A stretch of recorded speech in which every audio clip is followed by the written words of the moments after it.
Hello students, elite studies Indore के इस podcast में आप सभी का स्वागत है। इस पॉडकास्ट में हम बात करेंगे एमपीपीएससी मुख्य परीक्षा 2021 के संबंध में, साथ ही एमपीपीएससी 2020 के संबंध में और 2019 की परीक्षाओं के संबंध में। पॉडकास्ट को अंत तक ज़रूर सुनिएगा, क्योंकि आधी अधूरी जानकारी लेकर जाना थोड़ा सा आपके लिए सही नहीं होगा। आपको बता दें, आने वाली सभी परीक्षाओं जैसे कि एमपीपीएससी मुख्य परीक्षा 2021, प्रीलिम्स 2022, साथ ही साथ साक्षात्कार एवं बैंक एसएससी रेलवे व्यापम की परीक्षाएं, सभी के लिए एलीट स्टडीज़ इंदौर प्रिंसर की कक्षाएं, नोट्स और टेस्ट सीरीज उपलब्ध हैं। आपको बता दें, इसके अलावा आपको किसी अन्य चीज़ की आवश्यकता नहीं होगी।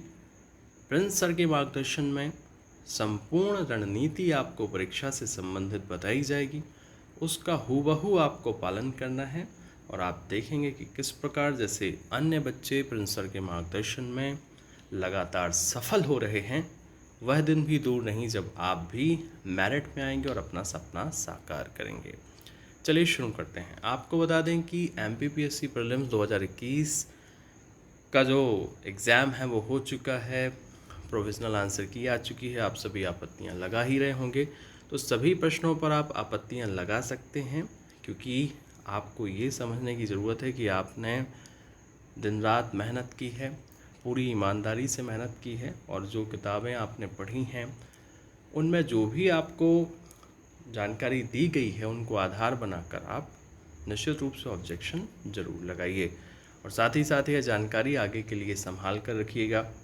कुछ प्रश्न तो ऐसे हैं जिन पर एमपीपीएससी को अपने उत्तर बदलने ही होंगे, और या फिर एक से अधिक उत्तर सही मानने होंगे, इसमें कोई दो राय नहीं है। तो अब बात आती है कि मुख्य परीक्षा की तैयारी किसको करना चाहिए। देखिए, सबसे बड़ी बात तो ये है कि अभी अभी आप एमपीपीएससी प्रीलिम्स 2021 का एग्ज़ाम दे चुके हैं, प्रीलिम्स के हिसाब से तैयारी कर चुके हैं। तो अब मैं तो यही कहूँगा कि सारे बच्चे जो कि एमपीपीएससी की तैयारी कर रहे थे, जिन्होंने प्रीलिम्स दिया है, वो सभी मुख्य परीक्षा की ही तैयारी करें, क्योंकि आप कब तक प्रीलिम्स की तैयारी करेंगे, क्योंकि अनटिल अनलेस जब इस बार, अगली बार या जब भी आपका प्रीलिम्स निकलेगा तो मेंस तो आपको देना ही पड़ेगा, और मेंस का सिलेबस जो है वो प्रीलिम्स से कई गुना बड़ा है, और क्वेश्चन पूछने का तरीका बिल्कुल अलग है।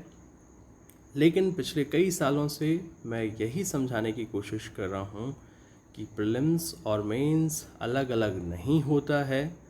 अगर आप मेरी बातों पर यकीन करें, जैसे कि बहुत सारे बच्चे यकीन कर रहे हैं, उनके मैसेजेस जो मैं शेयर करता हूँ आपको, कभी कभी उनको अपने पॉडकास्ट में भी जोड़ता हूँ, तो ये आपके लिए प्रमाण है कि किस प्रकार से जो ये जानकारी आप तक पहुंचाई जा रही है सिर्फ एक संदेश है, एक अपील है कि आप भी जो है ऐसी चीज़ें करिए जो प्रैक्टिकली आपके लिए फ़ायदेमंद हों और आपको रिज़ल्ट दिला सकें। तो मैं कह रहा था कि प्रीलिम्स और मेंस का जो सिलेबस होता है वो अलग अलग आपका ज़रूर है, लेकिन कुछ सिलेबस जो होता है वो एक जैसा ही होता है। कहने का मतलब इतिहास, भूगोल, विज्ञान, संविधान, अर्थव्यवस्था, ये जो आपके मोटे मोटे आप सब्जेक्ट्स कह लीजिए, इनका जो सिलेबस है वो एक जैसा ही होता है। अब एथिक्स है, निबंध है, हिंदी है, ये अलग अलग होता है। तो थोड़ा सा यहाँ पर समझने की ज़रूरत है कि हम मुख्य परीक्षा की तैयारी करें तो हमको सबसे पहले कौन सा सब्जेक्ट लेना है, दूसरा सब्जेक्ट कौन सा लेना है, कौन से ऐसे सब्जेक्ट्स हैं जो मेरिट से हमें बाहर कर देते हैं, हमको जो लिखने की कला है उसको कैसे सीखना है, जिसको आप आर्ट ऑफ आंसर राइटिंग कहते हैं, कैसे 3 नंबर का उत्तर देना है, कैसे 5 नंबर का देना है, कैसे 11 नंबर का देना है, क्या 5 नंबर के उत्तर में आपको इंट्रोडक्शन और कंक्लूज़न लिखना है, क्या आपको करना है, क्या नहीं करना है। तो ऐसे बहुत सारे प्रश्न होते हैं, सवाल होते हैं। तो देखिए, मैं यहाँ पर फिर कह दूँ कि जिन्होंने मेंस दिया है पहले से ही, उनके पास तो उनके नोट्स हैं, सारी तैयारी है, तो वो बच्चे जो हैं अपने उन्हीं नोट्स का रिवीजन करें, टेस्ट सीरीज़ लगाएं। लेकिन ऐसे बच्चे जिन्होंने अभी तक मेंस नहीं दिया है, उनको ज़रूरी है कि उनके पास बहुत अच्छी कहना चाहिए कि नोट्स होना चाहिए, टेस्ट सीरीज़ होना चाहिए। और अगर उनको लगता है कि उनको कक्षाओं की ज़रूरत है, वीडियो लेक्चर्स की ज़रूरत है, मार्गदर्शन की ज़रूरत है, तो उनको वो भी लेना चाहिए। तो यहाँ पर ध्यान देने की ज़रूरत है कि सभी को मेंस की ही तैयारी करना है। जिनको लग रहा है मेरा प्रीलिम्स में होगा नहीं होगा, उनको मैं फिर कह रहा हूँ कि वो सिलेबस पढ़ें जो कि प्री और मेंस में कॉमन है।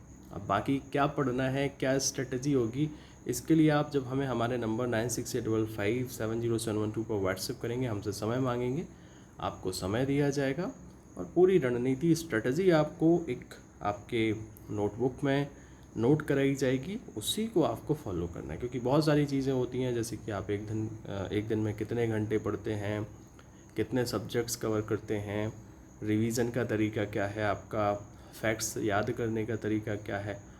बहुत सारी चीज़ें हैं जो कि जाननी होती हैं और सभी के साथ ये चीज़ें जो होती हैं वो अलग अलग होती हैं।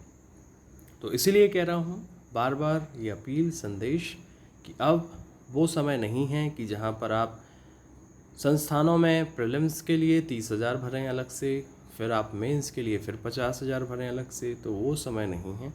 अब ये समय एक अच्छे सफल मार्गदर्शन का है, और जहाँ पर मेरे जैसे लोग ये कोशिश कर रहे हैं कि बच्चों के माँ बाप की मेहनत का पैसा जो है वो बचाया जाए और बच्चों को सही सही मार्गदर्शन दिया जाए। और अगर आप अपने घर पर रहकर भी तैयारी करना चाहते हैं तो सिर्फ प्रिंस सर के नोट्स और टेस्ट सीरीज से भी आपका काम हो जाएगा। आपको समय समय पर जब भी गाइडेंस की आवश्यकता होगी, आप ये समझिए कि एक बार आप जुड़ गए तो हमेशा आपको मार्गदर्शन की कोई कमी महसूस नहीं होगी। कोई भी प्रॉब्लम है, समस्या, आप बात करिए, आप पूछिए, हमेशा आपके लिए हम जो हैं तैयार रहते हैं। तो ये चीज़ें हैं। तो सभी को ही मुख्य परीक्षा की तैयारी करना है जिन्होंने प्रीलिम्स दिया है। उसके बाद जब प्रीलिम्स का इसका रिज़ल्ट आएगा तब हम स्ट्रेटजी को रिवाइज़ करेंगे और बताएंगे कि अब आगे क्या करना है। ओके स्टूडेंट्स, लेकिन इन बिटवीन पढ़ने का तरीका जो सबसे बड़ी बात है, जो सबसे बड़ी चीज़ आप मिस करते हैं, वही मैं फिर से कहूँगा कि याद रखिएगा पढ़ना क्या है, कैसे पढ़ना है, फैक्ट्स कैसे रटना है, आर्ट ऑफ आंसर राइटिंग कैसी होना चाहिए, कहाँ पैराग्राफ चेंज करते हैं, टिप्पणी कैसे लिखते हैं, निबंधात्मक प्रश्न का उत्तर कैसे दिया जाता है, 3 नंबर का उत्तर कैसे दिया जाता है। तो ये सारी चीज़ें जो डाउट्स होते हैं, ये अगर रहे आपके साथ तो हमेशा ही आपको ये इनकॉन्फिडेंस की स्थिति बनी रहेगी कि होगा या नहीं होगा। इसलिए हमेशा एक सफल मार्गदर्शक की ज़रूरत होती है, सिर्फ मार्गदर्शक की नहीं, सफल मार्गदर्शक की ज़रूरत होती है। और ये स्ट्रेटजी गाइडेंस उन बच्चों को हम देते हैं जो कि हमारी सेवाएं लेते हैं और जो हमसे जुड़ जाते हैं। चलिए आगे बात करते हैं कि 2020 का क्या होगा और 19 का क्या होगा। देखिए, आप सभी को बता दें कि 2019 का जो है उस पर माननीय न्यायालय ने जो विवादित नियम है उनको लेकर फैसला दे दिया है। एमपीपीएससी को अब रिज़ल्ट रिवाइज़ करना है। 2019 पर एक और आपका आरक्षण को लेकर रिज़ल्ट रिवाइज़ करने का माननीय न्यायालय का आदेश है। 2020 पर भी है। लेकिन मैंने आपको एक पॉडकास्ट बनाया था, देखा होगा जब आचार संहिता लगी थी तभी जो उस समय पॉडकास्ट मैंने बनाए थे, तब मैंने आपको बताया था कि अब 22 जून को आरक्षण पर फाइनल हियरिंग नहीं होगी। और ये जनरल सी बात है, सामान्य सी बात है। आपको पता है कि सरकार हो, कोई भी हो, वो रिस्क नहीं लेगी, क्योंकि अभी पंचायत और नगरीय निकाय चुनाव हैं। इस वजह से ये आपकी अब चुनाव के बाद होगी। तो हुआ भी ऐसे ही, 22 जून को नहीं 23 जून को सुनवाई हुई। सुनवाई में माननीय न्यायालय के द्वारा पुनः 25 जुलाई को इसकी तारीख तय की गई है। तो देखिए, 2019 पर जो विवादित नियम है उस पर तो फैसला आ चुका है, उस पर कोई सुनवाई नहीं होना, रिज़ल्ट रिवाइज़ होना है। तो उस पर तो लगभग पीएससी ने पूरा काम कर लिया है, सारी तैयारी है उनकी। अब बात आती है आरक्षण को लेकर। तो आरक्षण में अभी भी सरकार जो है कोशिश कर रही है कि 27% पर बात बन जाए, लेकिन चूँकि बार बार हाई कोर्ट ने कहा है कि अभी मध्य प्रदेश में 14% ही रहेगा, और सुप्रीम कोर्ट ने भी जो है इस संबंध में कोई फैसला नहीं दिया है, जबकि आपको पता होगा कि जो याचिकाकर्ता हैं, कहना चाहिए सरकार की तरफ से जो वकील हैं, ये पक्ष जो है सुप्रीम कोर्ट भी गया था एसएलपी के माध्यम से। वहाँ से माननीय सर्वोच्च न्यायालय ने फिर से उच्च न्यायालय भेजा कि वहाँ से डिसीजन जब आ जाए फिर आप हमारे पास आइएगा। तो कुल मिलाकर बात यही है कि 1 महीने बाद, 1.5 महीने बाद आरक्षण पर फैसला आ जाएगा। लेकिन आपको बता दें कि इसी साल पूरी संभावना है 2019 की भी मुख्य परीक्षा होगी और 2021 की तो होनी ही है।